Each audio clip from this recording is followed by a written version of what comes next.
Welcome to the program, Your Doctor and COVID. I am Dr. Mahendra Carpen, Head of Medical Services and Cardiology at the Georgetown Public Hospital. As usual, I want to talk to you today starting out with how to wear your mask correctly. I am here by myself, so for the rest of the program you will see me without a mask. This is the correct way I have the mask on right now, covering both the nose and the mouth. This would be incorrect, and this would be terrible. So remember, keep the mask on over the face to cover both the nose and the mouth. So I will take it off now, since I am no threat to anyone else. No one else is in the studio here, and so therefore I am not at risk and no one else is at risk. So recently we know something would have shifted in our approach to how we are tackling the COVID-19 pandemic. Our airports are now open. And what does this mean? Does it mean that we are no longer worried? Of course not. We have cause to be concerned, but we also need to recognize that life must go on. And so therefore, travel and everything else will resume in a phased manner in which we can control and be able to maintain some kind of order and to prevent the high-risk persons from infecting others. So we see an opening of our airport, and we have to now be able to manage that properly. We have heard about lockdowns and what really is a lockdown. I prefer to describe this as more a strategic lockdown.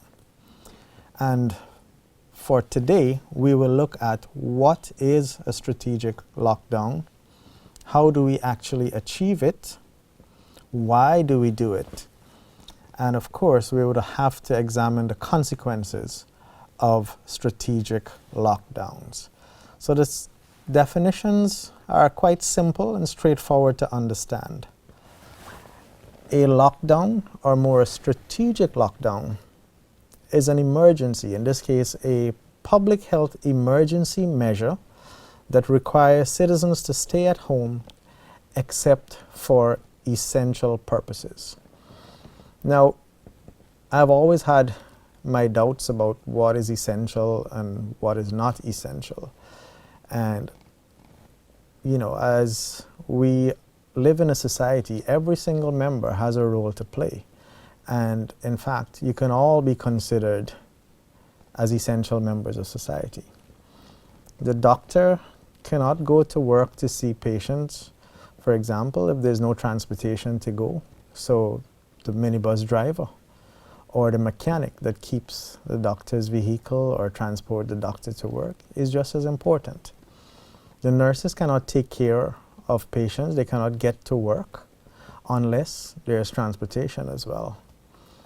And if gas stations are not opened, then these vehicles and transportation methods cannot work properly. So we have to be able to see the entire society as integral and each member having their part to play in making sure that society functions normally. So how do we actually achieve a strategic lockdown? We can close what we call non-essential services or businesses and put in place travel restrictions. These travel restrictions may be domestic, may be international. They, you know, even in Guyana, we know that there are hotspots. We know there are regions that are at higher risk and have clusters of infection. Even from the early days when we first started in March and April, we have identified and know where these hotspots are. So we can and we are able to put certain restrictions on domestic travel, and that has had some level of success. Now, before we move on, there are three types of spread that we recognize. The imported spread, where persons come through airports and borders and spread it to the local population. Then there's cluster spreading, when there's what we call a super spreader. For example, maybe somewhere, I just pick a place by random, let's say Kitty in Georgetown or Mabaruma, and that one person in a family or in a group is what we call a super spreader, can infect multiple persons in that area. So that is the cluster spreading. And then of course there is community spread, where random infected person can pass it on to another person without being a super spreader or having it occur just in clusters. So we can have travel restrictions to areas that are known to have community spread, that are known to have cluster spread, and of course we can close airports and ports to restrict the imported cases. The next thing is the imposition of curfews, which essentially, again, restricts interpersonal contact with potentially infected individuals. And the more important part of that is to reduce the number of hours that you may or may not be exposed to a potential carrier. Restrictions on public gathering. Many countries would have adopted regulations that see groups of more than 50, more than 10, more than 20 being prohibited. And so that's another method that we can use. Then the big one, which is very sensitive, is closure of schools and universities and colleges, etc. Because these are potential spots where there's lots of people gathered in close proximity. I don't know if you remember public school or private school or any of that experience, but they were not quite designed for social distancing. Desks and chairs and benches are very close together, and people are very close together during classes. And so the potential for spread is quite high in these environments. So that is how we can achieve the critical lockdown or strategic lockdown. And when we do that, some things, of course, must be open. And this is an actual representation of what they did in India. What is open versus what is closed. You can see essential things like gas or petrol, banks, insurance offices, disaster management, power company, police, security areas, water company, light company, grocery stores, markets. Those are actually areas that are critical to stay open, especially food and medical facilities. What usually are closed are like public transportation, railways, airways. The hospitality services, for example, like your hotels, unless your hotel is occupied by, let's say, foreigners who are trapped in the country, then that's an important reason to keep these facilities open. Educational, social, and political institutions would have been closed, and of course restricted gathering of not more than 20 people. This was a guideline from India that was adopted. So these are all methods that we can use to achieve a strategic lockdown. What is the main purpose of putting in a lockdown? This is mainly to do what we call flattening of the curve. So if we were to look at a graph of the potential hospitalizations in a country. Now if you look at this graph on flattening the curve with COVID-19, if that line in the middle, that broken line that runs from left to right, that line is the capacity of your healthcare system. And without putting in any protective measures, you can see the number of cases can quickly go above the resources that you have available in the healthcare system. And that is what happened in a lot of countries earlier that did not put in the relative protective measures. And what are the protective measures? It's the same things that we talked about: strategic lockdowns, wearing of masks, washing hands, social distancing, etc. Now look what happened in the blue curve, the blue part of this curve, when you adopted those protective measures. You're not reducing the total number of cases, but you are spreading them out over a longer period that actually allows your healthcare system to cope with the hospitalization and the number of sick persons within this pandemic.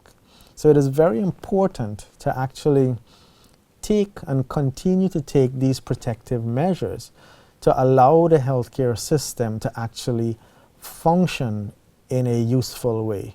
Otherwise, it will be overwhelmed, and being overwhelmed does not just have consequences for COVID-19.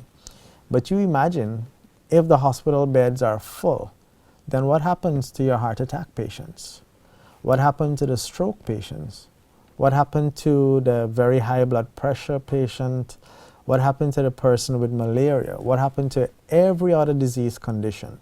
If the hospital beds and the doctors and the nurses and the healthcare resources are consumed just by fighting COVID-19. So this is why it's important to have some measure of control over the rates of infection and the rates of admission to hospital. So how do we slow the spread of COVID-19? It's those simple things that we talked about before. Wash your hands often, 20 seconds per hand wash. When you're out with your friends and your family in social gatherings, you wear your mask and stay 6 feet away from people as much as possible, especially persons who are not in your usual circle.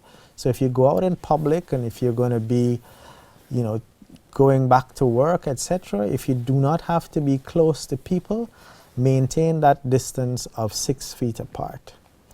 Things that you are going to touch and things that you are going to come in contact with, make sure you clean frequently. And because the transmission depends a lot on you touching your face, avoid touching surfaces and then rubbing the face, rubbing the forehead, the eyes, etc.